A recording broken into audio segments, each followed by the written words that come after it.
আসসালামু আলাইকুম নমস্কাৰ। মই এইটো লাইভত আহিব খুজিছোঁ। যোৱাকালি ৰাতি মই চামাগুৰিত শিঙিমাৰী জিলা পৰিষদ নিৰ্বাচনৰ প্ৰচাৰ চলাবলৈ গৈছিলোঁ। তাতে মই ভাষণৰ মাজত মই সৰব হৈ কিবা কথা মোৰ মাজত চিলিপ হৈছিলে। তেতিয়া মই অনুভৱ কৰি লগে লগে মই তেতিয়া আমি ক্ষমা খুজিছিলোঁ বা কৈছিলোঁ যে মোৰ ভাষণত কিবা যদি ভুল ত্ৰুটি হৈ থাকে বা যদি মই কোনো চিলিপ হৈছে তেনেহ'লে আপোনালোকে ক্ষমা কৰিব বা আই এম সৰি বুলি তেনেকুৱা মই কৈছিলোঁ। কিন্তু একচুৱেলি তেখেতে দিয়া নাই আৰু মই ভবা নাছিলোঁ মই কথাটো আচলতে মই যেহেতু গভৰ্ণমেণ্টক আমি মানে বিজেপি চৰকাৰক আমি সমালোচনা কৰিবলৈ মানে হৈছিলোঁ। একচুৱেলি মই এইটো ভাৱ নাছিলে যে মই আহোমসকল বা কামাখ্যা বা লাচিত বৰফুকন তেনেকুৱা কথা মই কেতিয়াও ভবাও নাছিলোঁ। কেনেকুৱা হোৱা নাই আচলতে কেনেকৈ কথাটো ওলাইছে নোলাইছে মই গমেই পোৱা নাছিলোঁ। কিন্তু পিছতে মই লগে লগে তেতিয়াই আমি কৈছিলোঁ যে কথাটো আমাৰ মাজত কিবা ভুল ধৰিছে। কাৰণ যেতিয়া এটা ভাষণ দি থাকোঁ ভাষণৰ মাজত বহুত ধৰণৰ কথা ওলাই যায় মাজতে। গতিকে আমি সেইটোলৈ তৰ্ক বিতৰ্ক কৰিব নালাগে। আই এম সৰি সকলে অসমবাসী ৰাইজৰ ওচৰত মই ক্ষমা বিচাৰিছোঁ, আকৌ ক্ষমা বিচাৰিছোঁ। মই তেতিয়াও ক্ষমা বিচাৰিছোঁ আৰু আমাৰ মিডিয়াসকলে মানে কাটি কিছুমান নিউজবিলাক নিগেটিভবিলাক মানে বনায়। আচলতে মানে টোটেল ভাষণবিলাক বা মই কোন ক্ষেত্ৰত কোৱা হয় না কি একটা উদাহৰণ যদি দিয়া হয় এইটো ক্ষেত্ৰত কিন্তু আমি একচুৱেলি ক'বলৈ কোনো মন্তব্য কৰা নাছিলোঁ। একচুৱেলি আমি এইটো মানে কথাটো কেনেকৈ চিলিপ হৈছে মই গম পোৱা নাছিলোঁ আৰু মই এইটো অনুভৱো কৰা নাই যে মই এইটো চিলিপ হৈছে বুলি। কিন্তু মই পিছতহে গম পালোঁ। কিন্তু তেতিয়া আমি কৈছিলোঁ যে আমাৰ মাজত কিবা যদি ইয়াৰ মাজত কিবা ভুল ত্ৰুটি হয় আপোনালোকে ৰাইজে ক্ষমা কৰিব।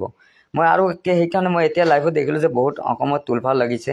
আচলতে মই বিজেপি চৰকাৰৰ সমালোচনা কৰা এইটোৱেই কাৰণ যে মই ডিব্ৰু ৰঞ্জন শৰ্মাৰ হৈ যিহেতু আপোনালোকে জানে মই বিজেপিৰ হৈ একমাহ ধৰি নিৰ্বাচন সকলোৱে জানে মই বিজেপিৰ হৈ নিৰ্বাচন প্ৰচাৰ চলাবলৈ গৈছোঁ। কিন্তু আপোনালোকে সকলো ঠাইতে দেখিছে চুকুৱালী সদায় বিজেপিৰ হৈ কাম কৰি আহিছিলে। কিন্তু চুকুৱালীক আজিলৈকে নিজৰ এটা থকা ঘৰ বুলি আজিলৈকে বনাই দিব পৰা নাই। আজি মই নিজে ৰুম ভাড়া থাকোঁ, দুবাৰকৈ মোক জেলত ভৰাই দিলে। গতিকে মই অস্তিত্ব হৈ আছোঁ যে মই এতিয়া কি খাম বা কেনেকৈ চলিম বা কি কৰিম। গভৰ্ণমেণ্টে বহুত ধৰণে সহায় কৰে কিন্তু মই ইমান কষ্ট কৰাৰ পিছতে আমাৰ চৰকাৰে আমাক কোৱা নাই। আমি ডিব্ৰু হৈ আমি গৈছিলোঁ, ডিব্ৰুকে আমি জিকাই আনিছিলোঁ বা ৰাইজে জিকাই আনিছিলে, মোক কথাবিলাক দিছিলে। কিন্তু আমি তেখেতৰ কোনো ধৰণে আমি সঁহাৰি পোৱা নাছিলোঁ। সেইকাৰণে মই গৈছিলোঁ বা সেইকাৰণে আমি গৈছিলোঁ। কিন্তু একচুৱেলি আমাৰ কোনো যে আমি টাৰ্গেট কৰি যোৱা বা কৰা সেইটো নহয়। আচলতে আমি সমালোচনা কৰা কথা আছিলে আমাৰ বিজেপি চৰকাৰৰ ক্ষেত্ৰত যিহেতু। কিন্তু কথাটো কেনেকৈ ওলাইছে ময়ে গম পোৱা নাই। গতিকে আমি আই এম সৰি সকলোকে আমি ক্ষমা প্ৰাৰ্থী। এইটো কথা যাতে আপোনালোকে বিতৰ্কত নল'ব। আমি আপোনালোকৰ সৰু ভাইটি হিচাপে আপোনালোকৰ সন্তান হিচাপে মই জানে আমাক আপোনালোকে ইনকুৱাৰী কৰক যে চুকুৱালী কিবা আছে নেকি থকা। মোক চুকুৱালী এজন দুখীয়া বা চুকুৱালীক মাৰিব পাৰে। চুকুৱালী জেলত দিলেও চুকুৱালী কথাটো ওলাই নাহিব। যদি মই যি কথাটো কৈছোঁ ক্ষমা বিচাৰিছোঁ, যদি আপোনালোকে ক্ষমা নকৰে তে কোনে ক্ষমা কৰিব। আৰু ক্ষমা যদি আজি এই কথাটো ঘূৰাই কেতিয়াও নাহে যে কিন্তু মই সেইটো ক্ষমা খুজিছোঁ মই। কিন্তু কথাটো আপোনালোকে চুকুৱালী আচলতে দুখীয়া হয়, বহুত কষ্ট কৰি আছোঁ। চুকুৱালী চাহ দোকানত তেতিয়া মানে মই আপোনালোকে জানে মই চাহ দোকান কৰিলোঁ, চাহ দোকানো বন্ধ হ'ল।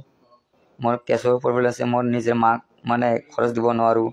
বহুত কষ্টৰ মাজতে আমি জীৱন যাপন পাৰ কৰি আছোঁ। মই বাৰম্বাৰ মাননীয় মুখ্যমন্ত্ৰী কৈছিলোঁ যে মোক কিবা এটা চাই দিয়ক, কিবা এটা ব্যৱস্থা কৰি দিয়ক।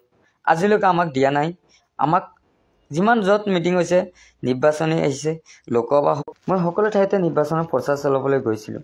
কিন্তু আমাক কোনেও মানে আমাৰ যিখিনি আমাক সহায় দিব লাগিছিল বা যিখিনি সহায় কৰিব লাগিছিল পৰা নাই। তথাপি মই গৈছোঁ। কিন্তু মই ডিব্ৰু তাত গৈছিলোঁ, জিকাইছিলোঁ, কৰা নাই।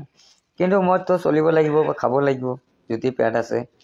গতিকে আপোনালোকে মই সেইটোৱে ক্ষমা বিচাৰিছোঁ আপোনালোকে কাটৰ আহ্বান কৰি আপোনালোকে যাতে মই কথাটো কোৱা নাছিলোঁ যদি কথাটো ওলাইছে। গতিকে আমি সকলোৰে কাছে ক্ষমা প্ৰাৰ্থী জনাইছোঁ অসমবাসী ৰাইজৰ ওচৰত। তো মই এইটো কথা আচলতে আৰু মানে কথাটো বহুত ধৰণৰ আছিলে কথা কিছু মানে সেইটোৱেই। মই দীঘলীয়া নল'লোঁ, নেটৰ কিবা প্ৰব্লেম হৈ আছে আপোনালোকে